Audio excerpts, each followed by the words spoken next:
you've been following along in my UFO UAP series, this is the third installment, where I will analyze the claims that UFOs are angels, demons, or some other religious character.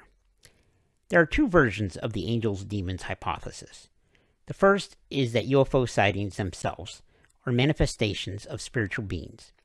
The second is that spiritual beings are acting invisibly, except to certain people who somehow have the ability to see them. Before delving too far into this, I want to state that I'm not going to criticize anyone's religion in this video. For the purposes of this video, it's actually irrelevant what your religion or non-religion is. Hypothetically speaking, even if a particular religion's doctrines on angels or demons is correct, to say that a UFO or UAP is an angel or demon is still to make a leap, that UFOs are not misinterpretations of known phenomenon or something for which we lack the necessary sensor data to identify. Simply replacing the word alien with the word demon gives the phenomenon a new label without providing any explanation. So suppose a Christian says, the UFO is a demon. How does he know? What observation distinguishes a demon, an angel, an alien from one another? Imagine a glowing object lands. A being steps out. What specific observations or test would tell us it is a demon rather than an extraterrestrial? What experiment could distinguish between the two?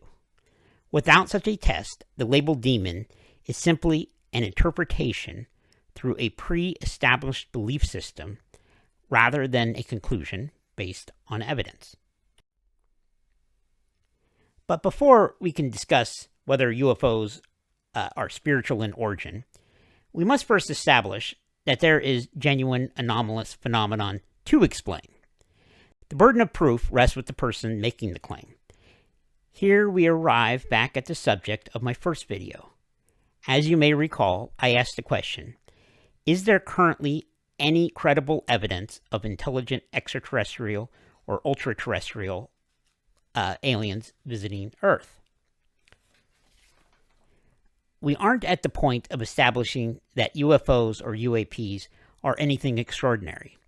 In my experience of researching this topic, many UFO sightings are eventually identified as mundane phenomenon, while the others simply lack sufficient information to reach a firm conclusion. So the UFO is a demon believer first has to overcome this challenge before he can credibly start categorizing the being as demon, angel, or alien. To put it another way, first show me that there's something truly extraordinary is actually there before you start telling me what it is.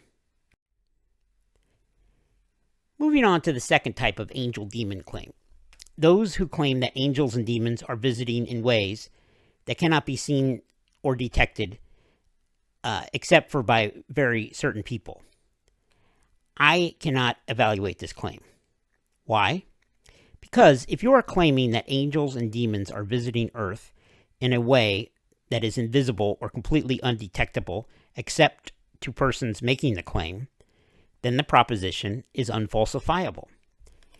The astronomer Carl Sagan illustrated this problem with a famous thought experiment in his book, The Demon-Haunted World. Imagine that I tell you that there's a dragon living in my garage. Naturally, you might ask to see it. I then explain that the dragon is invisible. You might suggest spreading flour on the floor to look for footprints. I tell you the dragon floats in the air. You propose using infrared sensors to detect its fiery breath. I explain that the fire on this dragon produces no heat. You suggest spraying paint on the dragon to make it visible. I reply that the dragon is incorporeal and cannot be painted. At every stage, a test is proposed. At every stage, a new explanation is added that prevents the claim from being tested. Eventually, one must ask the question, is an undetectable dragon different than no dragon at all? Sagan's point was not that dragons do not exist. His point was that a claim that cannot be tested cannot be distinguished from imagination. If every possible observation is compatible with a theory, then the theory explains everything and therefore explains nothing. The same problem arises if we say that UFOs are angels or demons, but that these entities leave no detectable evidence, unless the entities choose to reveal themselves.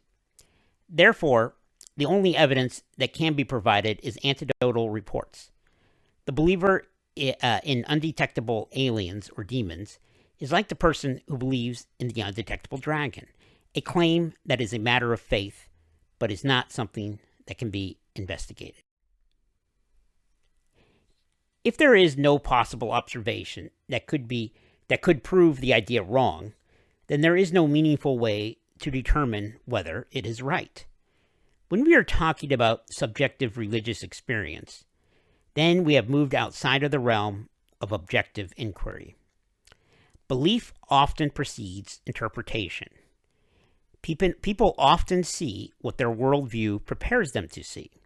As the old adage says, I did not see it until I believed it. One fascinating point is that people have repeatedly interpreted mysterious phenomenon through the dominant worldview of their era. Medieval Europeans often interpreted unidentified aerial phenomenon as angels, demons, or fairies. 19th century people sometimes interpreted strange sightings as dirigible airships. Today, many people interpret similar experiences through the lens of extraterrestrials or interdimensional beings. This doesn't prove any explanation is false, but it does suggest that interpretation often follows culture. In conclusion, if you claim that there's physical evidence, then that evidence should be examined.